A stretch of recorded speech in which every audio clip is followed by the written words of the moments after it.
Let us start with today's lecture on soil dynamics. Let us look at the slide.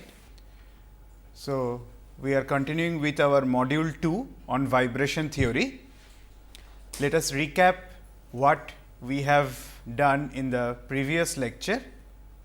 The major points were we had discussed about the formulation of equation of motion when there is earthquake excitation, and we had identified that it is a forced vibration case with earthquake ground acceleration UG double dot T at ground level, and then the basic equation of motion for a single degree of freedom has been obtained as m u double dot plus c u dot plus k u equals to minus m u g double dot t, where this u is the difference between the ground displacement and the total displacement observed at mass level.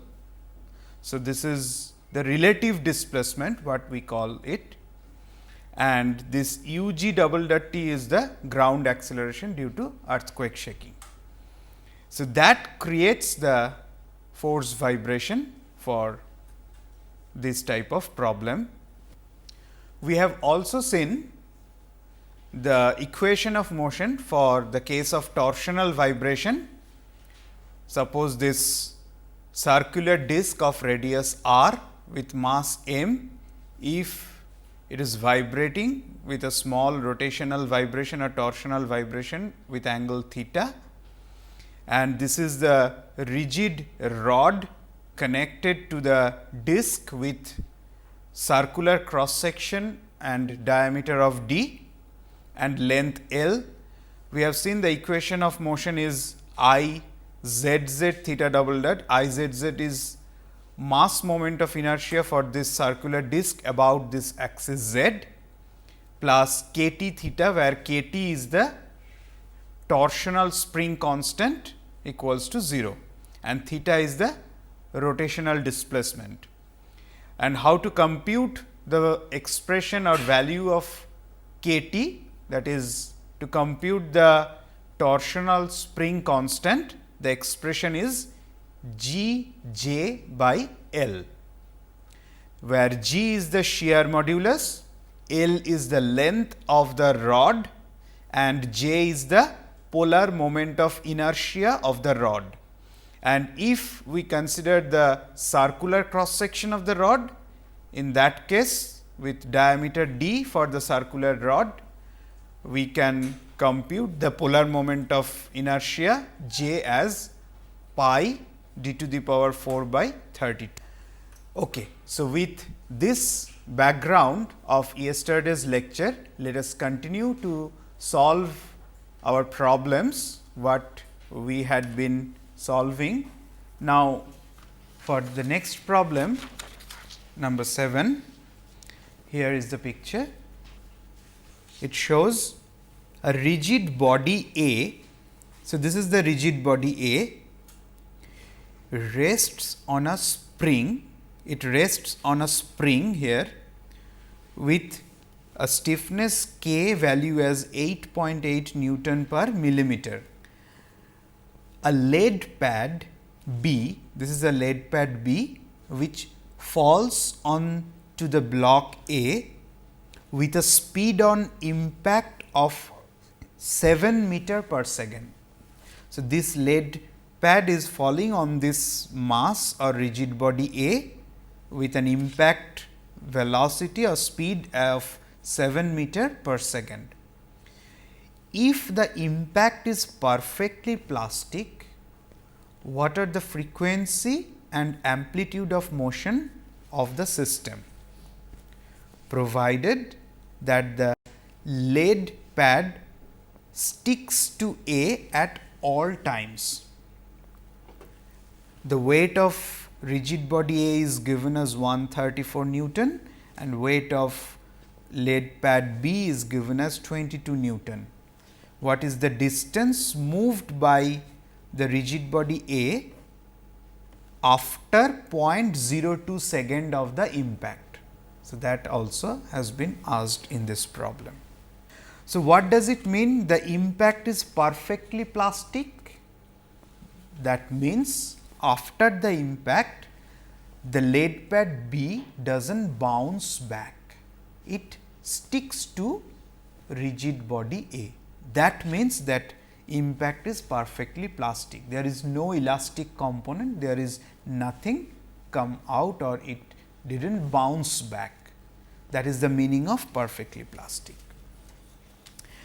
And in this problem, look, the unit of K is not in SI unit, it is given 8.8 Newton per millimeter, which is in SI unit is K is 8800 Newton per meter. We have to convert this, as we have mentioned, all SI units we consider.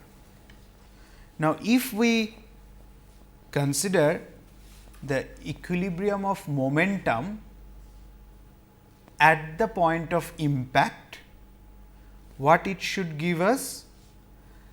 The mass of lead pad B times the velocity or the speed with which the lead pad is striking with the impact to A should be equals to the momentum after the impact, when the combined mass is mass A plus mass B times the velocity.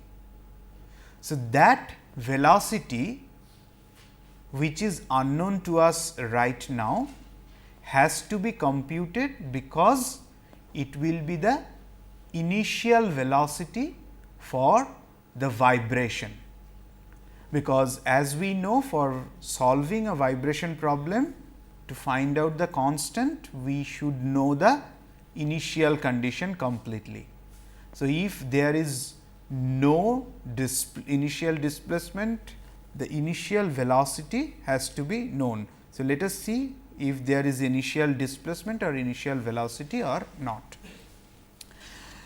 So, what we can write from moment equilibrium condition, equilibrium of the momentum, that mass of B times the velocity with which it is striking should be equals to mass of A plus mass of B combined together, because after the impact they are together, times the velocity, let us say V naught. This is the initial velocity for the vibrating system. So, in this all parameters are known except V naught. So, let us put the values here. M B is how much? 22 by 9.81. V B, speed of impact is 7, equals to 134 plus 22 by 9.81 times V naught, which gives us V naught as, if we solve this, we will get 0.9872 meter per second. Now, when that lead pad is striking rigid body A, this is the initial velocity.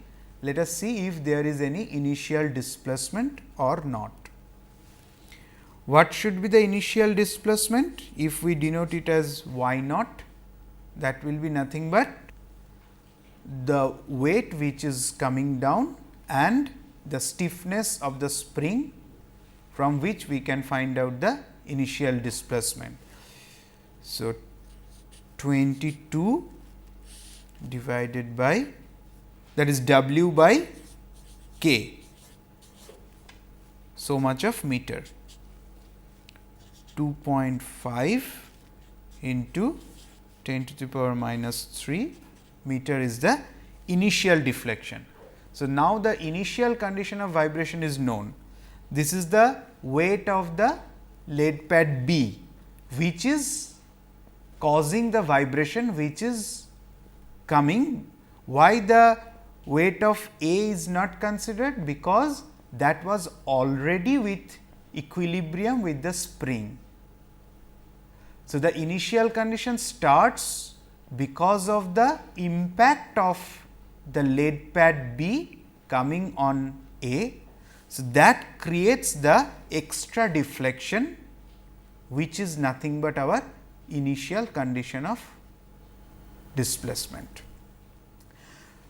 So, the equation of motion will be equation of motion will be mass of A plus mass of B.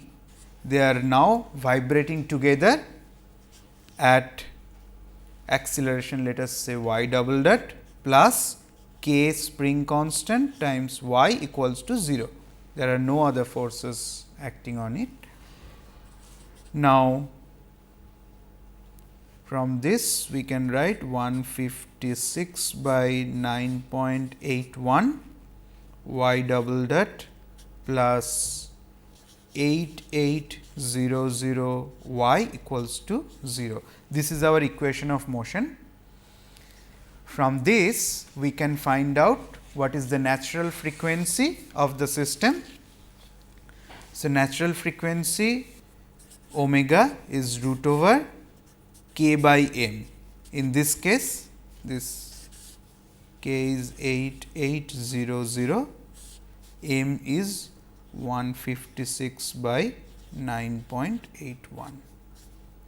So, if we solve this, it comes out to be about 23.524 radian per second. And for such undamped free vibration, this is nothing but an equation of motion for undamped free vibration. There is no damper, there is no externally applied dynamic load.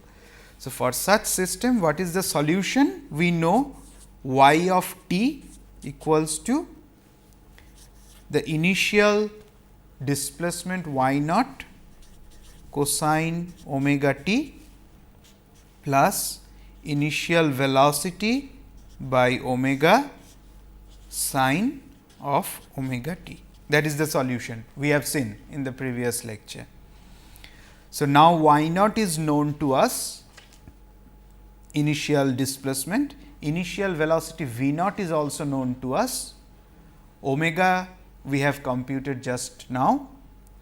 What it has asked after t equals to 0.02 second, how much is the displacement or deflection of the system. So, y at t equals to 0.02 second, if we put in this expression, we will get the value. It comes out to be about 0.021252, so much of meter. So, that is the answer of the problem. Now, before we move to the next problem, problem 68, we need to know the expression to compute for torsional vibration. I have though discussed just about the torsional vibration in one of the previous lecture. Let me show in the slide here.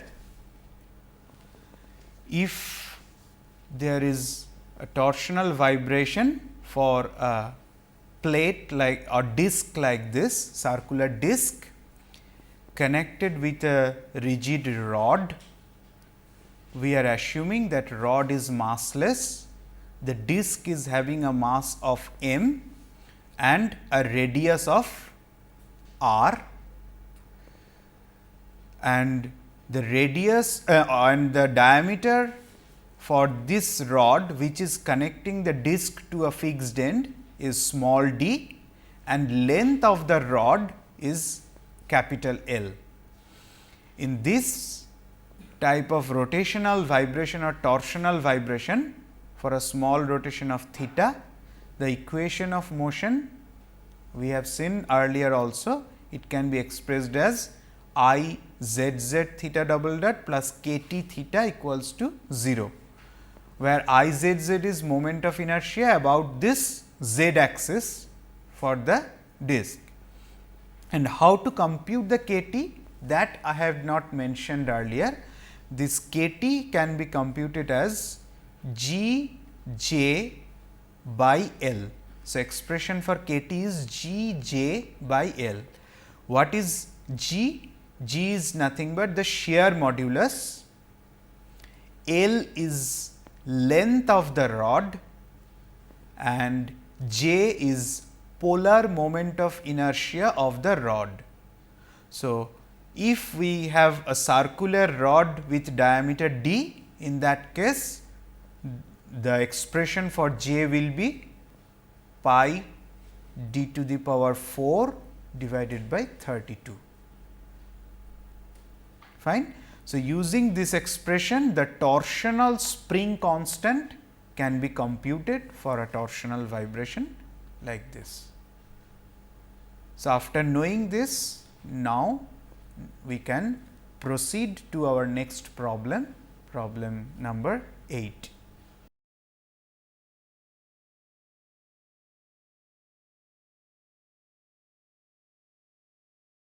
Now, let us go to the problem number 8. So, in this figure, what it says, what is the equivalent torsional spring constant on the disc from the shafts. So, the middle portion, this section, this is nothing but a circular disc connected with two shafts of varying diameter. One is 50 mm diameter, another is 76 mm diameter. The modulus of rigidity for the shaft is given as 10 to the power 11 Newton per meter square. What is the natural frequency of the system?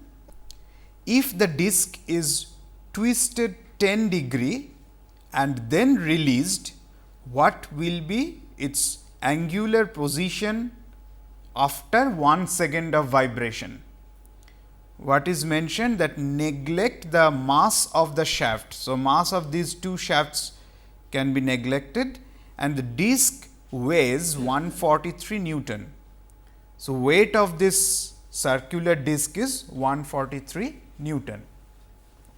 So, how we can solve this problem for an undamped free vibration case? So, in this case, the equation of motion as we have learned just now, I z z theta double dot plus k t theta equals to 0. This is the equation of motion. Now, how much is I z z for a circular disc? That is half m r square, that is the mass moment of inertia of a circular disc. Now, how much is the mass of the circular disc? Weight is 143 Newton. So, 143 by 9.81 kg, and how much is the value of r, that is radius of the circular disc, which is given as 0.6 meter. So, with this information, now let us find out the kT due to the presence of the two circular shaft. So, kT, expression for kT we have seen, that is G j by L. So, from two shafts it will be, how much is G? G is constant for both the shafts, it is 10 into 10 to the power 10. Length of both the shafts are equal. So, that also we can take common, 1.6 meter, but the radius or diameter of the two shafts are different. So, J is how much? 1 by 32 pi d to the power 4. For one shaft, the d is 0.05 meter to the power 4, and for the other shaft,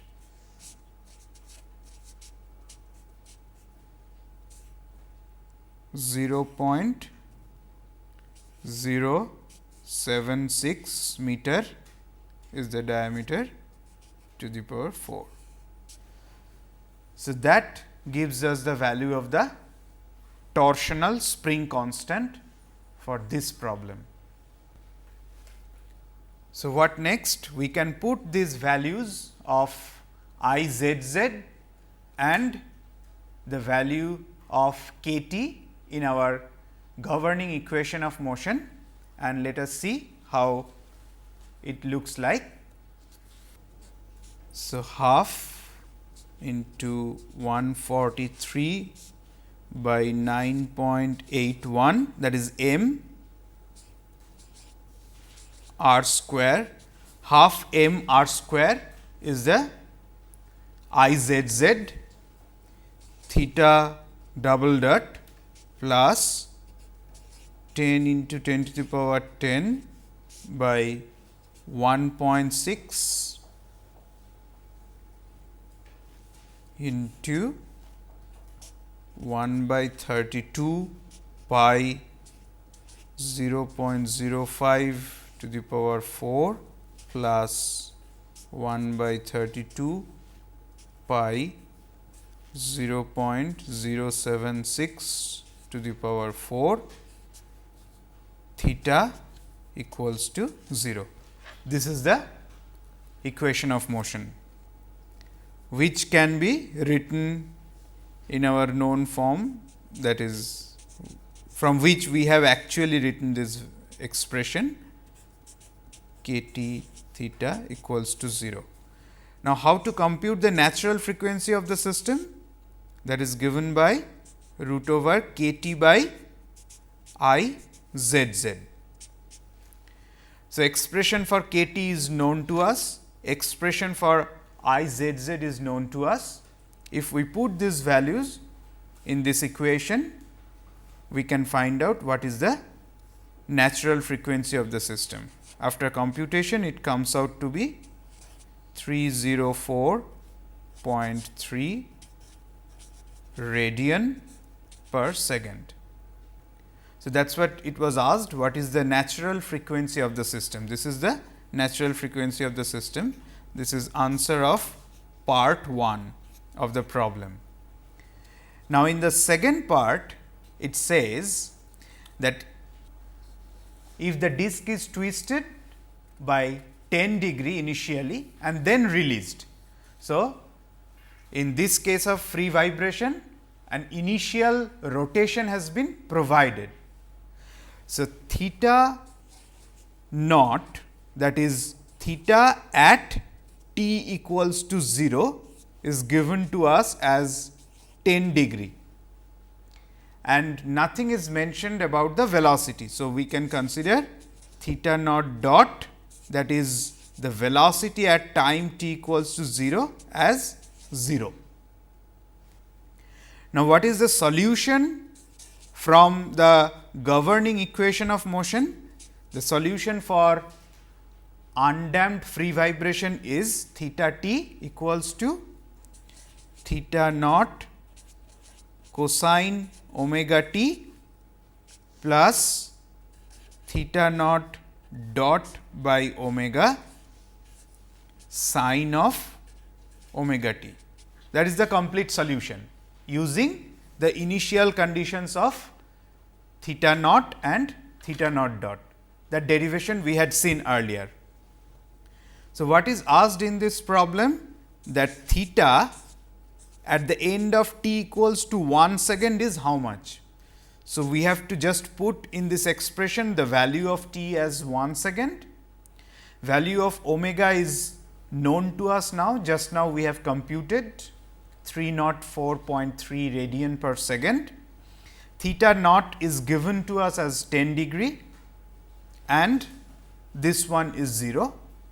So, if you put the values and get the solution, it will be coming as minus 9.07 degree. So, that is the final answer, because it asks what is the angular position at the end of 1 second. So, this is the angular position after 1 second. What this minus sign indicates? That after 1 second, the rotation of the disc will be in the opposite direction of its initial rotation. Suppose the initial rotation was given in clockwise direction and that has been considered as positive. So, that initial 10 degree was considered as positive. In that case, after 1 second, its rotation will be in the anti-clockwise direction of the magnitude of 9.07 degree. That is what the minus sign indicates. As we know, the variation of theta of t with respect to time will be cyclic. So, it will go from positive to negative and things like that. That is what the solution also indicates in this case. Okay. Now, let us move to the next problem, problem number 9. So, let us look at the problem. So, this is the picture.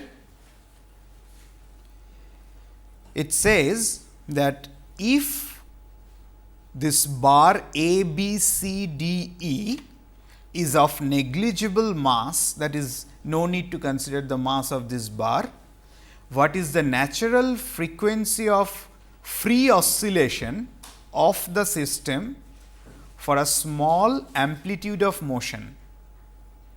And it is mentioned that take the value of k as 25 Newton per meter, mass of this bob, that is concentrated mass at this end E is 2 kg, and length of each of this arm for this bent rod is given as 1 meter.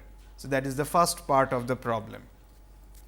So, let us see how we can solve this one. To do that, first we need to draw the free body diagram. Let us draw the free body diagram of this problem for a small angular rotation. That is what it is mentioned, that for a small angular rotation, we have to derive the equation of motion. Let us say that this is the small rotation we are providing about this hinge point, about this point C.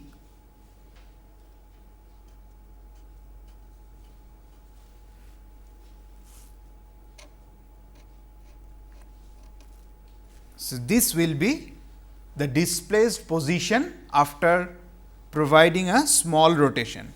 So, this is our direction of motion we have given to the system. This point D has moved up to this place, point E has moved to this place where that point mass was attached M, and there was a spring connected to it. So, what are the forces acting? Let us denote this arm length was L, this is also L, this length is also L, and this length is also L. This point was point B and this point was point A. For a small rotation, say theta, as this is a rigid bar, it will try to maintain 90 degree at these junctions also. Now, this mass has displaced by both horizontally as well as vertically. How much it has been displaced? This mass has been displaced by, this is its vertical displacement, this much it has moved up. So, how much is the magnitude? this will be L theta for small theta. And how much it has moved horizontally? It has moved horizontally by again L theta, because these dimensions are L. So, this angle will be L theta, and this angle also will provide us the distance of vertical as L theta, this as horizontal distance as L theta. And at this point, the horizontal movement of at spring, that is also L theta. Now, these are linear spring. So, they will be subjected to spring force only because of this linear displacement along the direction of the spring. So, what are the forces coming into picture? This rod ABCDE is not having any mass. So, no question of arising of mass moment of inertia for that rod, but this concentrated mass M will be subjected to inertia forces because it has been displaced. So, it will have acceleration both in vertical direction as well as horizontal direction, because it has two directions of movement. So, there are two inertia forces. The horizontal inertia force, say F I1, this will act in the direction from right to left. Why? Because the bob will try to go back to its original position. So, the inertia force will try to bring it back to its original position. So, that is why the direction of the horizontal inertia force is in this direction, and the vertical inertia force will act vertically downward direction, let us say that is F I2. For the similar reason, that vertical inertia will try to bring the mass back to its original position. So, that is why it will act in this direction. And the spring force F s will act in the direction from left to right, because it will try to bring it back to its original position. So, this is the complete free body diagram of this problem. Now, let us compute all these values, and then for equilibrium we have to take moment about this hinge point C. So, moment about point C should be 0. So, the spring force F s is how much? Spring force will be, let us look back to the problem, the spring force will be 2k times L theta. F I1, that will be mass of that point, mass given to us, times acceleration. Acceleration in the direction of F I1 we have taken horizontal. So, in the direction of horizontal direction, whatever acceleration it is experiencing. So, how much is the horizontal displacement is L theta. So, horizontal acceleration will be L theta double dot, and the vertical inertia force F I2, vertical inertia force, it has been displaced by vertically with the amount L theta. So, vertical inertia force will be m times L theta double dot. Now, we are writing moment equilibrium equation about point C, which gives us that spring force times L, the spring force times L plus F I 1, that is this horizontal inertia force times L plus F I 2 times horizontal this length L equals to 0, and all are producing clockwise moment about point C. So, which now if we put the expression for each of them, we will get 2 k L square theta plus m L square theta double dot plus m L square theta double dot equals to 0, or we can take out L square, we can write it as 2 m theta double dot plus 2 k theta equals to 0, or m theta double dot plus k theta equals to 0. So, now to find out the natural frequency of the system, omega is root over k by m. Now, values of k and m both are given to us.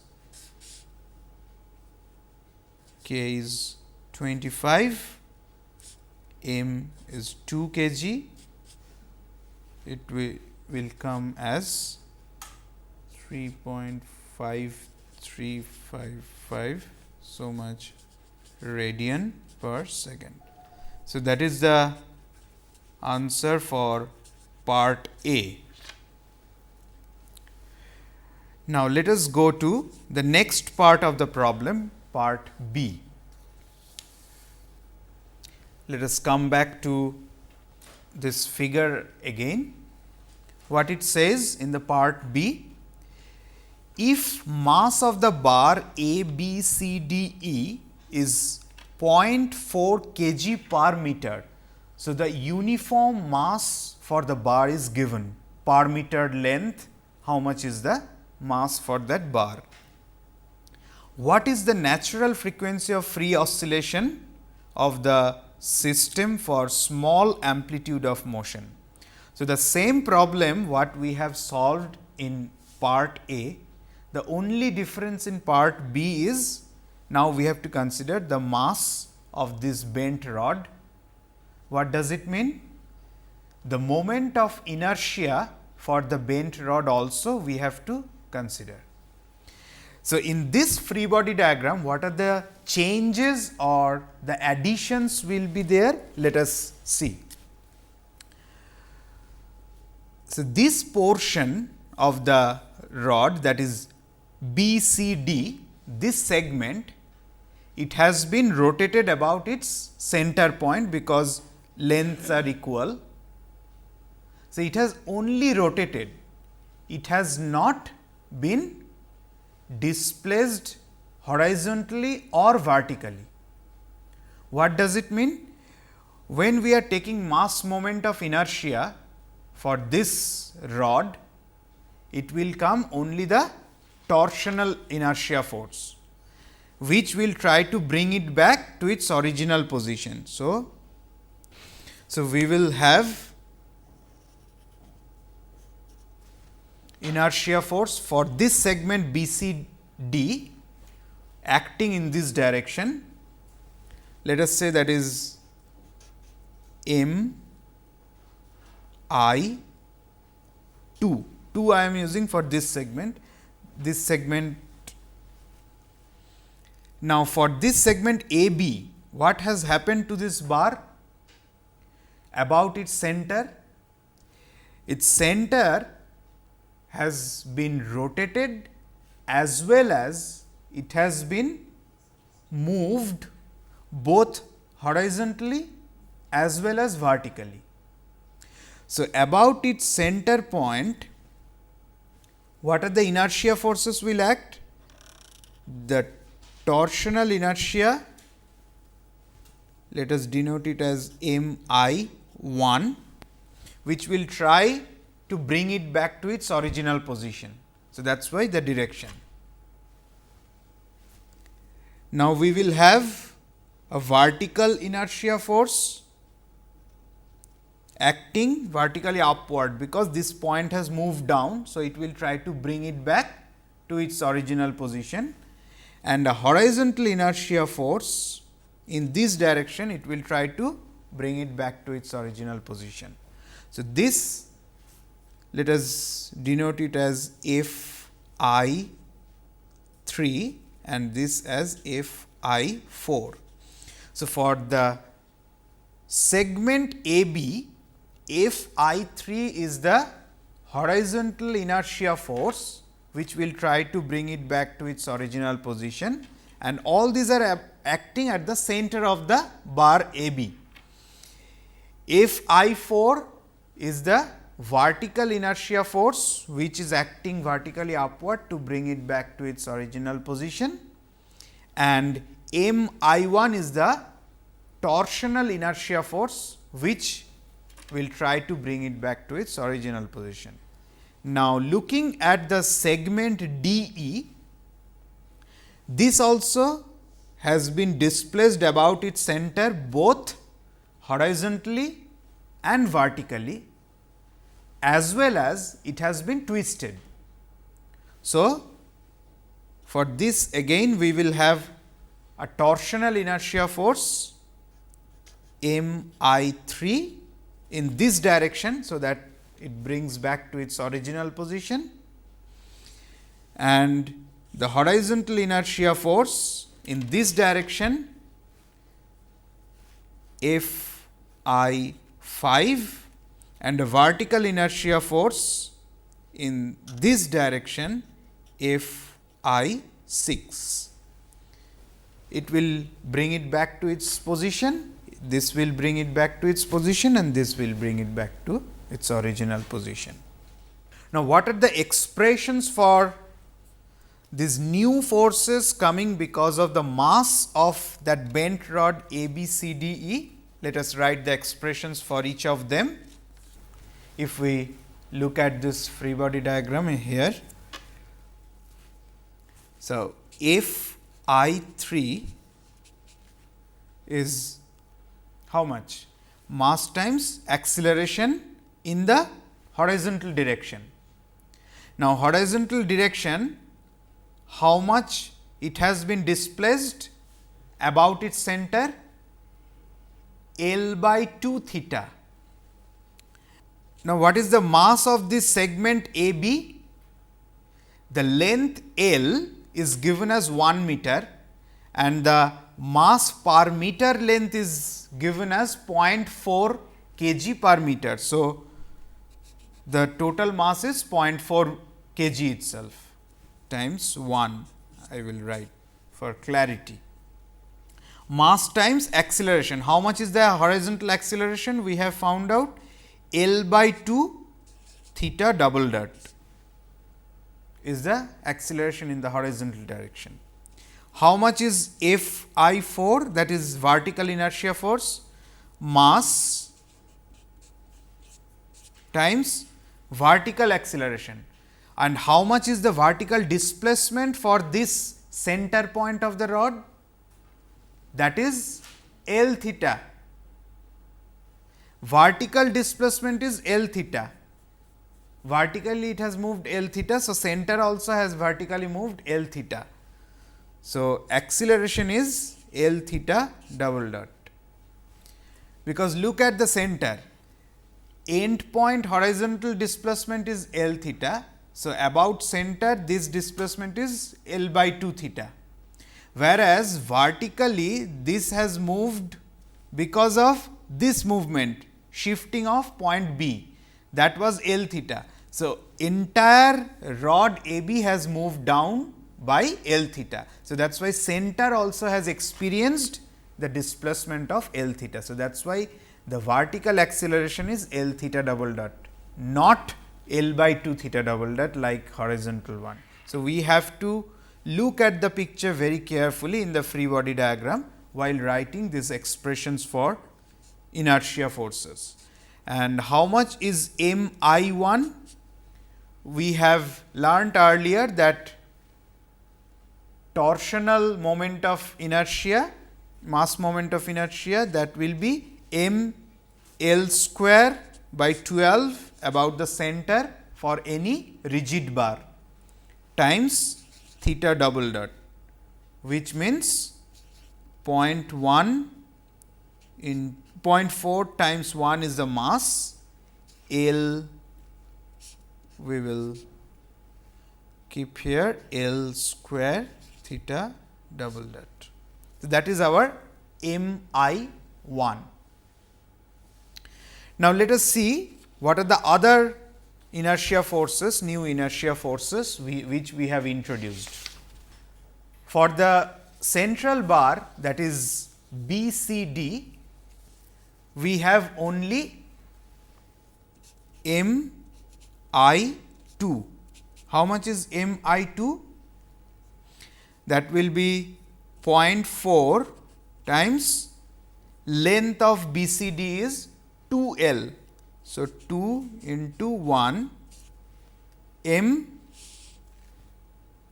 by 12 m by 12 L square theta double dot.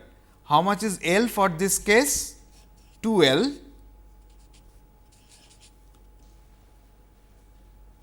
So, this is mi2 for the bar BCD. Now, for the bar DE, the inertia forces we can now easily write down quickly. If I5 will be 0.4 times 1 m times acceleration. So, displacement, horizontal displacement of this bar DE about its center is again L by 2 theta. So, acceleration is L by 2 theta double dot, and if I 6, that is vertical inertia force, is m times the vertical movement of the bar about its center, that is again L theta. So, acceleration is L theta double dot, and the torsional inertia force about its center mi3, that will be m by 12 L square theta double dot. So, now with all these forces we have to again use the condition of equilibrium about that hinge support point C, moment equilibrium equals to 0. So, what we can write down, this equation will now be F s times L clockwise plus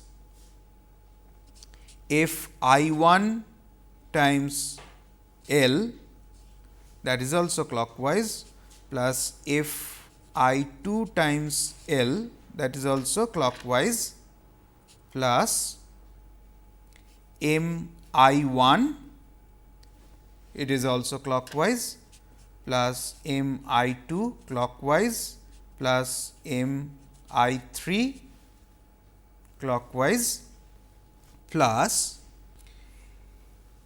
F I3 times how much is this lever arm?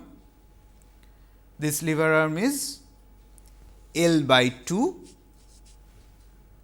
for this force, which is acting at the center of the bar, plus F I4 times its lever arm is L,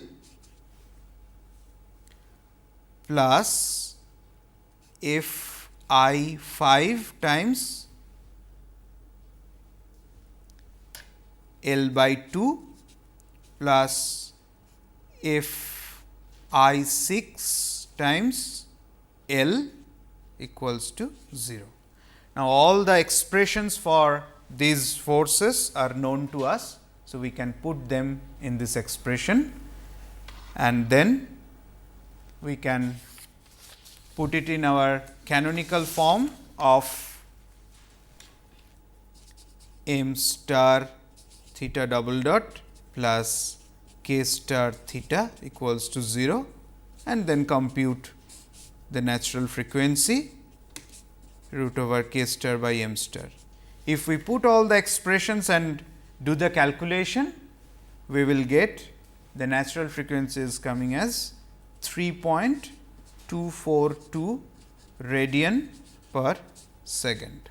So, that is the answer for part B. Now, if we compare the natural frequency obtained in case A and case B, if I keep it here, both the results, we can easily see in the first case the natural frequency was 3.53, in the second case it is reduced to 3.24, which is quite expected because the mass has increased. So, this is a kind of cross verification that whether our analysis or calculation is correct, because with increase in mass natural frequency has to decrease. Now, with this we have come to the end of the case for undamped free vibration. So, we will continue our lecture in the next class. We will stop for today.